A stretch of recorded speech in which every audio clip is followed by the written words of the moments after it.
Good evening, everyone. It's about 6:45 p.m. Eastern Standard Time on December 18th, 2015. I'm weather forecaster Eric Drewitz with Weather International.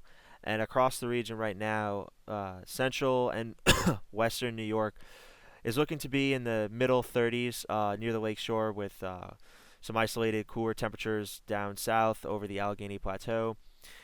Some isolated upper 20s across Chautauqua County and Dunkirk and Jamestown. So some cooler air is on its way with my neighborhood, portion of the state, Long Island, middle 40s with cooler temperatures just to the north and west of New York City. And as you see, unlike in my previous discussion yesterday, now that the winds are out of the northwest, and you'll see later on the satellite imagery that the cold front has passed through with and now over the great western, central, and western Great Lakes. Much cooler temperatures with about a due west wind on average, so that air will move into our region overnight. And temperatures are looking like they're mainly in the middle 20s with some upper 20s and lower 30s across southern Illinois and Indiana and Ohio, with some lower 20s and mid to upper teens across northern Wisconsin and eastern Wisconsin.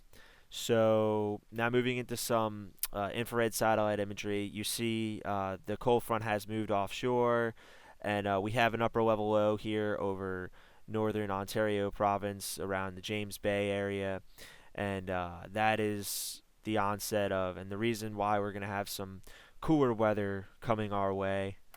So looking at some current radar imagery, cold front, as you see again, has moved offshore. We have some signs of lake effect off of weak lake effect off of Ontario, Erie. There's some signs. Michigan is where it's really showing, and it looks like over here these bands over northern Michigan, Lake Michigan, is starting to have a little bit of a lake-to-lake connection with Huron. Although the fetch doesn't look too good because it's a short axis band, but still, nevertheless, it should be an interesting thing to keep an eye on for you people out there. And now moving into the current 500 millibar wind analysis, 21Z GFS analysis. We have this upper level low here over, as I said, the James Bay area in northern Ontario province. Current jet streak is over the islands, but actually, if I go to 250 millibars, check that out real quick. You see it more defined. So since the area, especially if we look back at 500, the area that I'm focusing in on, Lake Ontario region, looks to be close near the left exit region of the jet streak here at 500, which means that there will be upper level divergence, so rising air. So synoptic setup so far looks pretty good for this lake effect to happen.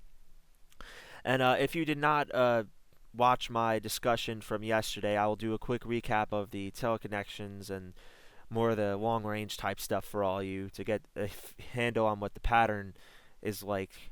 So currently the PDO index is weaker than last winter, which means that their sea surface temperature anomalies off the southern coast of Alaska are not as warm as they were last winter. So the ridging over the Pacific is not as strong, and that'll help us actually have a warmer winter with the sea surface temperature anomalies being a little bit cooler, because if the ridging there is not as strong, the troughing here will be not as strong. And actually, this trough is supposed to be very short-lived, pretty much just for the weekend.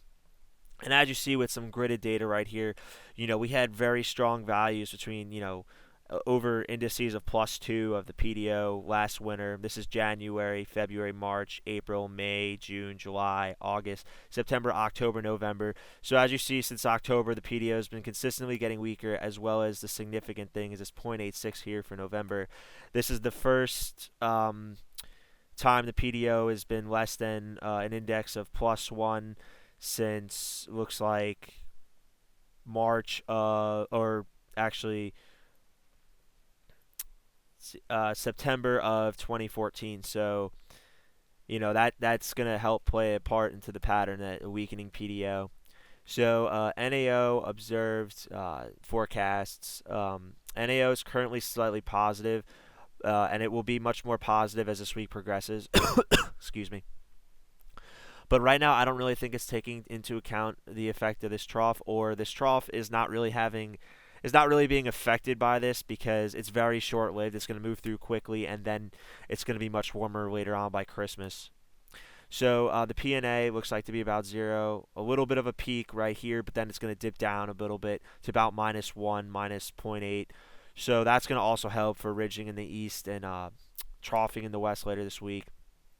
And as you see here, this is the 12Z run of the Euro ensemble, 500 millibar height anomalies. You have this trough over the central or Midwestern states, eastern central states, and also moving into the northeast. As we go forward in time, you see it. The trough axis is forecast to be actually around Long Island area. This is at 12Z on Saturday. And then as you see later on in the week, this big ridge builds in and it persists, which corroborates the teleconnection indices as you see in forecasts throughout the week. Patterns should be much warmer. This week will be actually be a lot of variation in temperatures between the beginning and the end of the week. So this is the GEFS, or one of the GFS ensemble mean 500 millibar height anomalies. Initial analysis 12Z, and as you see, the trough passes through, and then ample ridging takes place. So in the east, so things are looking to be on the warm side. Excuse me. So looking at the GEPS, another GFS ensemble mean. Trough passes through again, and same thing, ample ridging across the eastern U.S. So things are going to be warming up soon. So this talk is actually about lake effect snow, but the snow won't stick around for very long, and I'll get to that in a little bit. So as you see, we have this is the 12Z NAM and the 500 millibar vorticity heights and winds, and the Vort Max pass through, the front pass through. We have that upper level low spinning here. Now the back edge passes through Saturday night and the Sunday, which is actually the last chance of lake effect I will see out of this event. And then ample ridging is taking place across the eastern U.S. GFS shows a similar thing. Saturday night to Sunday, that trough starts to move away and warmer temperatures start moving into the area, as I'll show you next, due to the ample ridging. And the European, same thing. I'll just run through it quick. So actually, let's just take a quick look at the 2-meter temps. Normally I don't do this, but NAM shows cold air entering the region for the weekend, but temperatures should rebound into next week. As you see, there's that really warm air being funneled up from the southern states. And again here, quick cold shot due to the upper level trough passing through, but then some really, really warm, mild air being funneled into the northeast from the southern states. And actually, let's take a look at Christmas Day. I know it's supposed to be kind of warm, or the day before, or December 24th, GFS has temperatures here in the 50s and almost 60s around here, so things should be pretty warm later on in the week. And Euro shows the same type of deal. I'll just run through it quick. Very warm air actually on 18Z on December 24th, so on 1 p.m. Eastern Standard Time on Christmas Eve.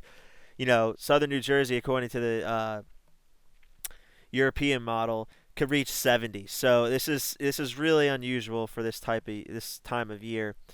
I don't know what just happened, but taking a quick look now at your 850 millibar temperatures. Start with the Euro and work our way back. Temperatures this weekend. This is now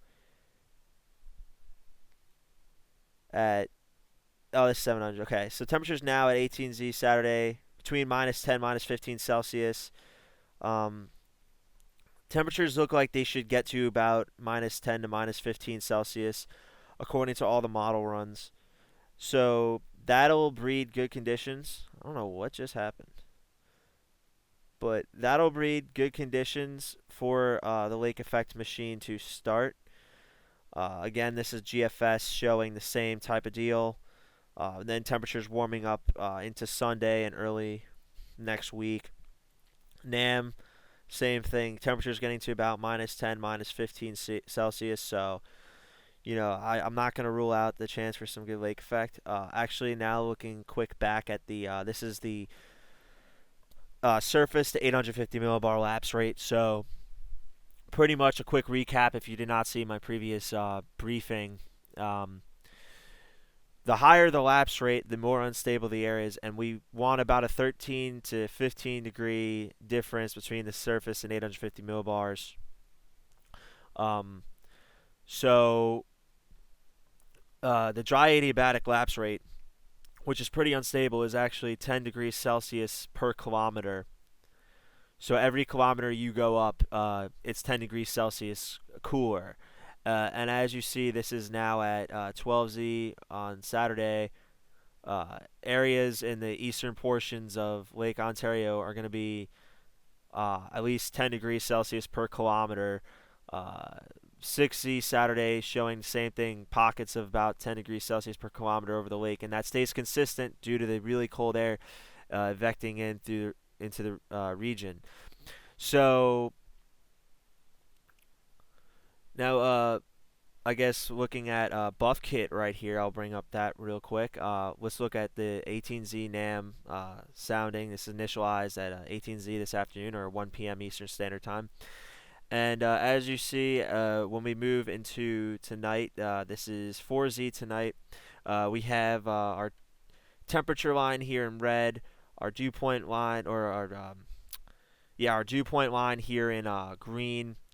Omega plotted here in white, and as you see, there's between the surface and 850 millibars, there's at least a 13 to 15 degrees Celsius difference. Negative omega implying rising air. There's not much in the way of wind shear in the boundary layer, and the boundary layer looks like at this point extends to about 750 millibars, because that looks like where we have the first real capping stable layer, since the isotherms are pretty much parallel to the temperature lines, or to the temperature profile. So since it's parallel, actually a common mistake of novice meteorologists is to call that a capping inversion. It's actually not. It's a capping stable layer, but either way, it works the same. It's a thermal cap. We have a good snow growth, an ice growth area extending from about 825 to about 700, and so about 100 millibar depth of snow and ice growth layer. Further on in the evening, overnight, this is now at 3 a.m. on Saturday, or 8Z. Again, not much in the way of shear in the boundary layer, directional shear. We do have a little bit of a northerly component aloft in the top of the boundary layer, which makes me believe, and I will get to this in a little bit, but it makes me believe that the heaviest lake effect snow bands will be a little bit south of where the National Weather Service has them predicted, as well as a little bit south of where the 4-kilometer high-res NAM has all the QPF and the precip outputting. But yeah, the boundary layer looks like it'll extend up into about 670 millibars at this time, so much higher boundary layer. I will give credit to my colleague and friend Jake Mulholland. He noticed something and told me that tonight around 60 he noticed something showing the boundary layer extending up into 500 millibars. So thank you for that information, Jake. And I really appreciate it. Again, a deep snow growth layer of about 100 millibars, so that it's good to have a dendritic growth zone a deep dendritic growth zone if you want heavy snow, negative omega, so rising air, so that very, very important, especially within the boundary layer. Um, and now moving forward, the profile is still looking really good. And now this is 3 p.m. Saturday. The only thing that I notice consistently that looks a little unfavorable for lake effect is the fact that these winds are approaching 40 knots. Even though there's not much directional shear, usually you want like about 20 to 25 knot winds, but usually 40 knots is getting a little bit extreme. But the fact that there's not much shearing is what I think is going to keep it holding together. And here, this is a good profile again. You know, you got the good 13 to 15 degree temperature difference between zero or the surface and 850 millibars. A deep, about 100 millibar thick dendritic growth zone. Not much directional shear in the boundary layer, as well as negative omega, strong negative omega in the boundary layer. So again, due to this little northerly component up here, since the winds are here more west-northwest and not just due west aloft, at the top of the boundary layer, I think that the snowfall will be a little bit to the south of what models and NWS is predicting. So here is 11 p.m. on Saturday, and not as strong of a profile as it was previously. Thermal cap looks to be a little bit lower, looks to be about 750, which is still good, but the profile doesn't look as good, and there is a little bit more shearing aloft. And as you see, as we get into Sunday, the lake effect profile is pretty much going away. Now looking at the 18Z GFS sounding, similar type setup, deep boundary layer, deep dendritic growth zone. So let's see this. Oh, that's Sunday. Okay, GFS. So deep dendritic growth zone, deep boundary layer, not much shearing in the winds or directional shearing, and not much speed shearing either. So this is at 1 a.m. or 6C tonight, so 1 a.m. Eastern Standard Time, and as we see, there's a dendritic growth zone of about 100 millibars thick, strong, very strong negative omega in the boundary layer. Thermal cap doesn't even look like it will be until like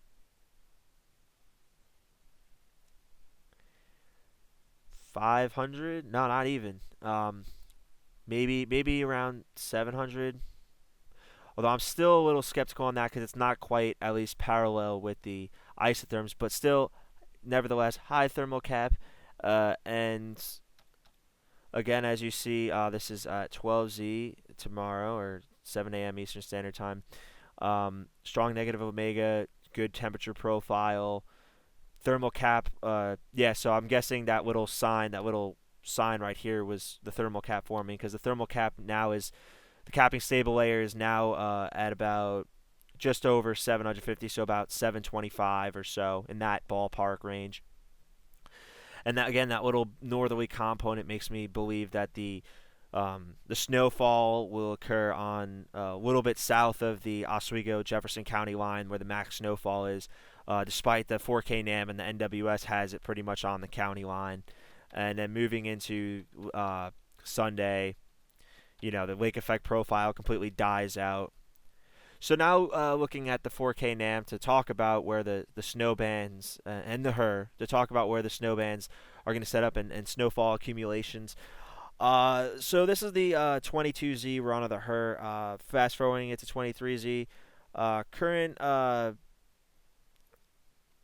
comparing it to the current radar right here to get a handle on the current situation. So this is at 0Z, pretty much 3 minutes. So we'll take a look at what the output is for this at 0Z.